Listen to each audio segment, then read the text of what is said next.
Welcome to this introduction of Aldous Huxley and his novel Brave New World.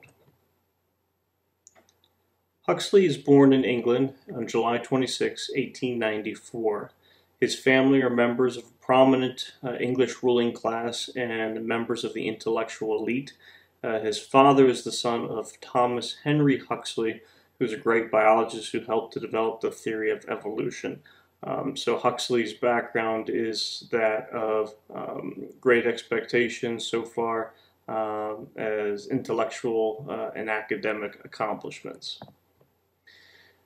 His mother is a sister of Mrs. Humphrey Ward, who was a novelist, and his mother is also the niece of the poet Matthew Arnold.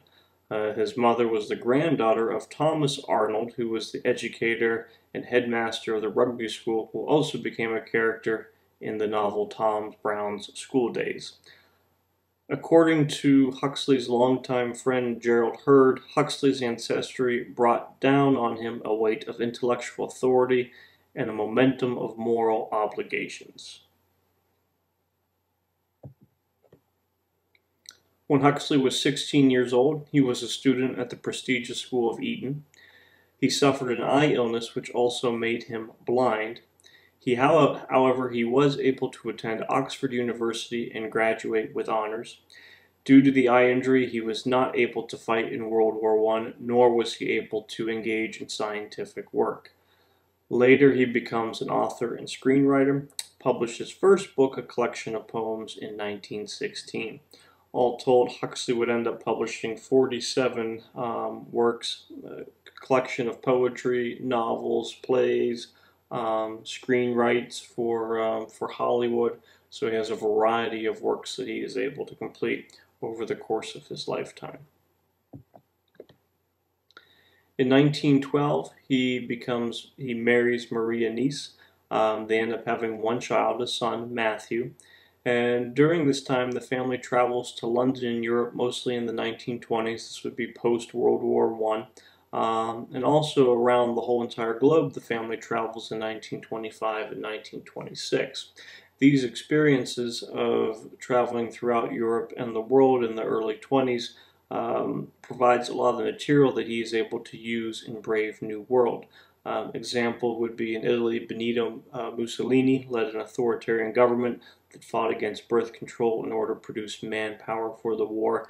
And this type of genetic control over children being born, the way the children are produced, is something that carries over into his novel Brave New World. Huxley writes Brave New World in 1931. This is considered a between-war book between the end of World War I, which takes place in 1918, and the beginning of World War II, which takes place in Europe in 1937, 1938. So this is post-World War I, and it's also at the onslaught of the Great Depression, which started to take hold in 1929, not only in the U.S., but globally as well.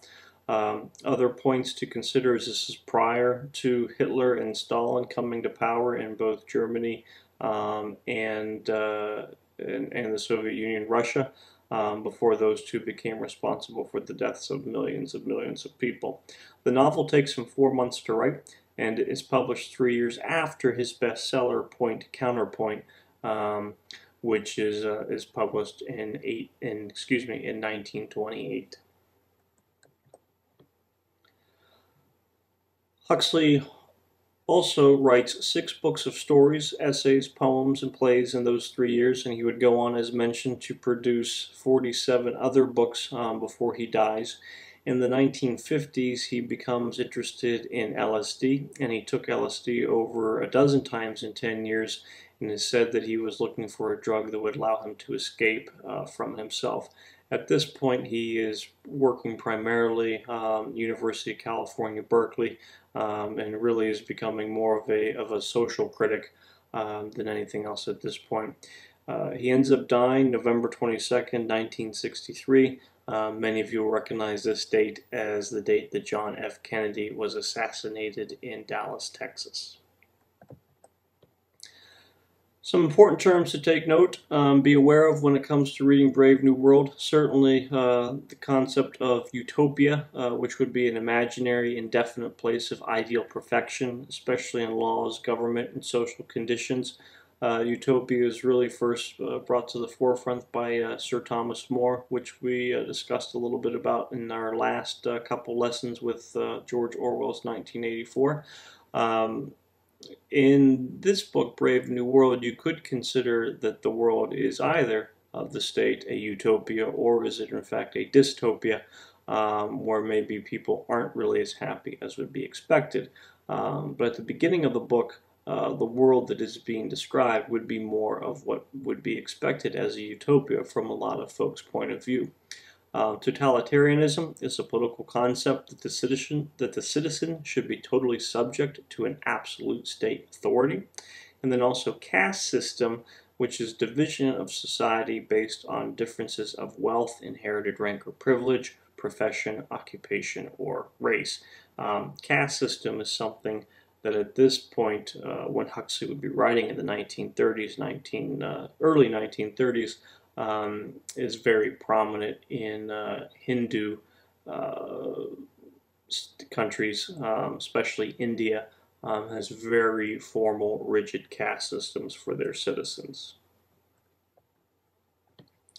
The caste system in Brave New World, as mentioned, is influenced by a previously established caste system in Hinduism, which ends up actually being abolished in 1949.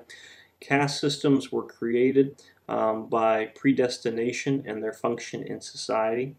The caste system in Brave New World includes 5 major castes named after the Greek letters alpha and works its way down to epsilon. There are differences in the members of caste, outer appearance, intelligence, livelihood, and as a result, everyone is happy and stability is achieved.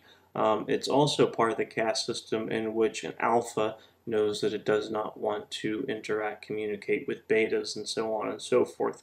So people are happy within their caste systems, and there is absolutely no desire, no will to change caste systems.